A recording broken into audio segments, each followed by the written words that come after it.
नाज़रीन अस्सलाम वालेकुम। जेड चैनल के ख़ास पेशकश में आप मेरे साथ देख रहे हैं फास्ट न्यूज़। दुनिया भर के अहम हालात के साथ शहर की अहम खबरों पर नज़र डालेंगे।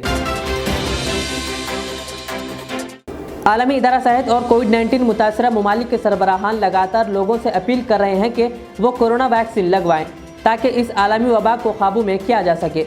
लेकिन तेज़ रफ्तार टीकाकारी मुहिम के दौरान बरतानिया से एक खौफनाक खबर सामने आ रही है। मीडिया ज़राए से मौसूल हो रही खबरों के मुताबिक बरतानिया में एक बार फिर कोरोना इन्फेक्शन के मामले बढ़ने लगे हैं और सबसे हैरत अंगेज़ बात यह है कि यहाँ वैक्सीन लगवा चुके बालिग अफराद के भी कोरोना मुतासिर होने की जानकारियाँ मौसूल हो रही है।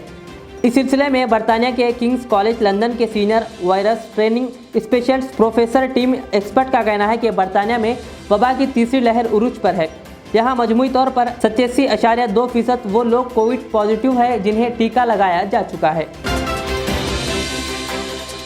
दिल्ली एनसीआर में सियाह बादलों के सबब कई मुकामात पर अंधेरा छा गया है और कई मुकामात पर लगातार बारिश हो रही है। दिल्ली के अलावा यूपी में भी बारिश का सिलसिला जारी है। महकमे मौसमियात ने अगले 2-3 दिन दिल्ली एनसीआर के मुख्तलिफ इलाकों में बारिश की पेशगोई की है। इधर हिमालय की गोद में वाक़ हिमाचल प्रदेश और उत्तराखंड में बारिश के बाद आने वाले सैलाब की वजह से रोज़मर्रा की ज़िंदगी मुतासिर हो गई, जबकि कई सड़कें बंद होने की वजह से जाम की सूरत हाल पैदा हो गई है।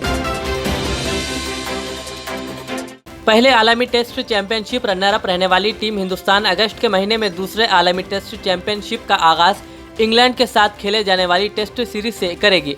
दिलचस्प बात यह है कि WTC आलमी टेस्ट चैंपियनशिप के दूसरे एडिशन में पॉइंट सिस्टम को पूरी तरह से तब्दील कर दिया गया है।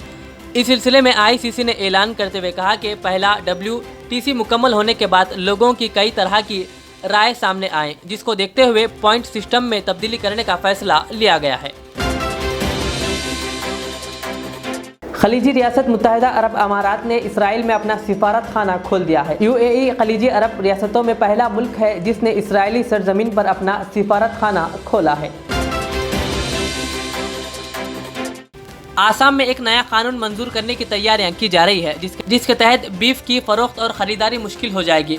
आबादी में इजाफे के लिए मुसलमानों को जिम्मेदार ठहराने वाले आसाम के वजीर आला बिस्वा शर्मा ने अब रियासती असेंबली में आसाम मवेशी तहफ़्फ़ुज़ बिल 2021 पेश कर दिया है।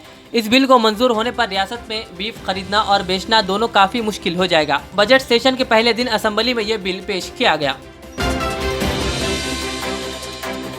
PM मोदी ने आज मरकजी काबीना की एक मीटिंग की सदारत की। इस साल में एक साथ बैठकर होने वाली ये पहली मीटिंग थी। गुज़िश्ता साल अप्रैल के पहले हफ्ते में एक साथ बैठकर काबीना की आखिरी मीटिंग उस वक्त हुई थी जब मुल्क में कोरोना वबा फैल चुकी थी। अलबत्ता लॉकडाउन के दौरान मरकजी काबीना की वीडियो कॉन्फ्रेंसिंग के जरिए मीटिंग होती रही है। मगरबी बंगाल ने 4 रियासतों के मुसाफिरों के लिए कोरोना टेस्ट रिपोर्ट को लाजमी करार दिया है। अगर महाराष्ट्र, केरला, कर्नाटक और तेलंगाना का कोई भी शख्स कोलकाता हवाई अड्डे पर उतरता है तो इसे निगेटिव रिपोर्ट दिखानी होगी। आज रियासत के सेक्रेटरी बराए सेहत हरि कृष्णा ने एक हिदायतनामा जारी किया।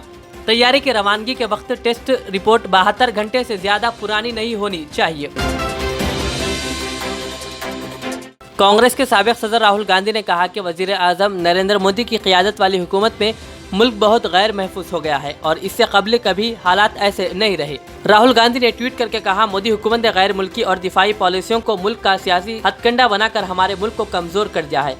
उन्होंने कहा, हिंदुस्तान इतना गैर महफूज कभी नहीं रहा। राहुल गांधी ने इसके साथ ही एक अंग्रेजी रोजनामा में शाये खबर पोस्ट की है जिसमें कहा गया है कि चीन के साथ सरहद पर फिर से तनाज़ा, मशरक़ी लद्दाख में फिर से तैनात हुई चीनी फौज।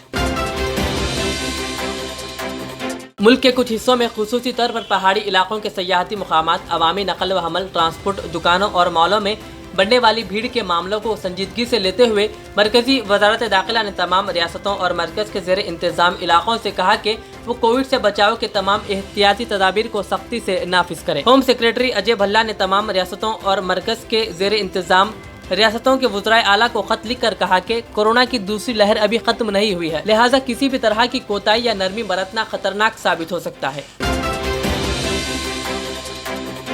दिल्ली हाईकोर्ट ने जम्मू कश्मीर के साबिक वज़ीर आला महबूबा मुफ्ती की जानिब से मनी लॉन्ड्रिंग एक्ट को चैलेंज करने वाली दरख्वास्त पर समाअत मुलतवी कर दी है। इस मामले पर अगली समाअत 13 अगस्त को होगी।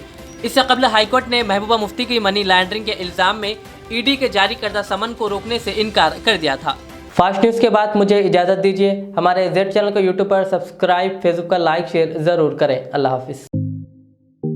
HKJN फर्नीचर अब एक और नए ब्रांच के साथ Farid complex Shastripuram Owaisi hills line पर। याद रहे, 40 साल से फर्नीचर की दुनिया में भरोसे का एक नाम HKJN फर्नीचर।